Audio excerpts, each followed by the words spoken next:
12th standard அக்கௌண்டன்சில chapter 3ல most இம்பார்ட்டன்டான ஒரு 5 mark. அதுதான் இந்த 20th சம். இது எப்படி ஈஸியா சால்வ் பண்றதுன்னு பார்க்கலாம். கொஸ்டின்ல கிவன்ல வந்து நெட் ப்ராஃபிட் பிஃபோர் கமிஷன் வந்து 60,000 rupees கொடுத்திருப்பாங்க. அண்ட் சிபிக்கு வந்து 20% பிஃபோர் அண்ட் மனோஜ்க்கு வந்து 20% ஆஃப்டர் தி கமிஷன் கொடுத்திருப்பாங்க. ஓகேயா? சோ இவங்களோட ப்ராஃபிட்டை வந்து நம்ம ஈக்குவலா ஷேர் பண்ணணும், 1:1 ரேஷியோல ஷேர் பண்ணணும்னு சொல்லி கொடுத்திருப்பாங்க. சோ இப்போ நம்ம கமிஷன் அமௌண்ட் அண்ட் அவங்களோட ப்ராஃபிட் அமௌண்ட் எப்படி ஷேர் பண்ணலாம்ன்றத பார்க்கலாம். சோ ஃபர்ஸ்ட் 20% பிஃபோர் கொடுத்திருப்பாங்களா, இப்போ சிபியோட கமிஷன் எவ்வளோ அப்படின்னு பார்க்கலாம். அப்போ 20% into 60,000. 20% into 60,000 as usual உங்களுக்கு தெரிஞ்ச மாதிரி தான் rupees 12,000 கிடைக்கும். Like 20 divided by 100 or 0.20 whatever you can take. போட்டீங்கன்னா into 60,000 12,000 rupees கிடைக்கும். ஓகேயா? சோ இப்போ நம்ம கமிஷனோட ஒரிஜினல் வேல்யூ நமக்கு தெரியாது. சோ ப்ரீவியஸ் சம் 23rd சம்ல பார்த்த மாதிரி கமிஷனை வந்து நம்ம x ன்னு சொல்லி எடுத்துக்கிறோம். ஓகேயா? அப்ப x is equal to, இப்போ நமக்கு வந்து மனோஜ்க்கு வந்து 20% ஆஃப்டர் கொடுத்திருக்காங்க. சோ நம்ம அதை கால்குலேட் பண்ணதுக்கு அப்புறம் தான் நம்மளால கமிஷன் வேல்யூ எடுக்க முடியும். அப்ப 12,000 னா 60,000 minus 12,000. ஏன்னா பிஃபோர் தானே அவனுக்கு 20%. சோ 12,000 போட்டா 48,000 கிடைக்கும். This is 20% after. ஓகேயா? சோ இப்போ 48,000 நம்ம கால்குலேட் பண்ண போறோம். அப்ப என்ன பண்ணுவீங்கன்னா x is equal to the same 20% of 48,000 minus x.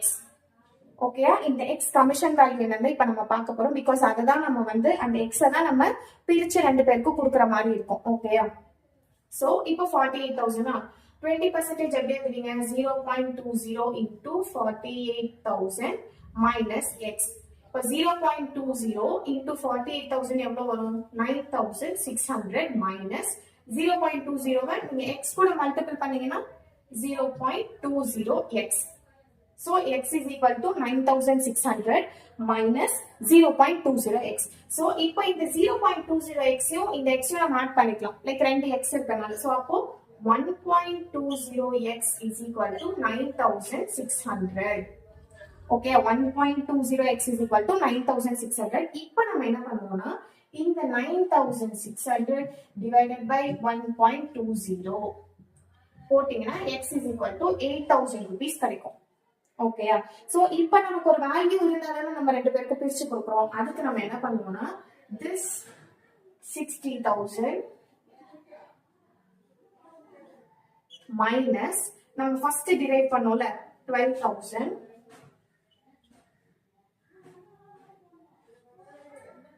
minus இப்போ இருக்க 8,000. அதாவது ஓவராலா இதுக்கு நமக்கு இருக்க ஆல்ரெடி ப்ராஃபிட் பிஃபோர் கமிஷன்ல இருக்க 60,000ல நம்ம கண்டுபிடிச்ச 12,000 இந்த 8,000 மைனஸ் பண்றோம். சோ 12,000 பிளஸ் 8,000 எவ்வளோ? 20,000. அப்ப 60,000 மைனஸ் 20,000 is equal to 40,000. இப்போ 1:1 ரேஷியோல பிரிச்சோம் அப்படின்னா per person எவ்வளவு வரும்? 40 divided by 2. அப்போ 20,000. So 1:1 per person, அதாவது சிபிக்கு 20% and மனோஜ்க்கு 20%. So step 1ல வந்து ஃபர்ஸ்ட் கமிஷன் வேல்யூவை நம்ம அந்த பெர்சன்டேஜ் கூட சால்வ் பண்றோம். தென் அதுக்கப்புறம் x மெயின் கமிஷன் வேல்யூவை டிரைவ் பண்ணிட்டு நம்ம ரெண்டு பேருக்கும் என்ன ப்ராஃபிட்ன்றத பிரிச்சு கொடுக்குறோம். ஸோ இதே மாதிரி உங்களுக்கு மோஸ்ட் இம்பார்ட்டன்ட் சம்ஸ் வேணும் அப்படின்னா உங்களுக்கு என்ன சம் வேணும்ன்றத கமெண்ட் பண்ணுங்க. அண்ட் உங்களுக்கு லாஸ்ட் 20 days ப்ரிப்பரேஷனுக்கு கிளாஸஸ் ஜாயின் பண்ணணும் அப்படின்னா நீங்க கிளாஸஸ் இல்ல டிஎம் அப்படின்னு சொல்லிட்டு நீங்க கமெண்ட் பண்ணுங்க. நான் உங்களுக்கு டிஎம் பண்ணுறேன்.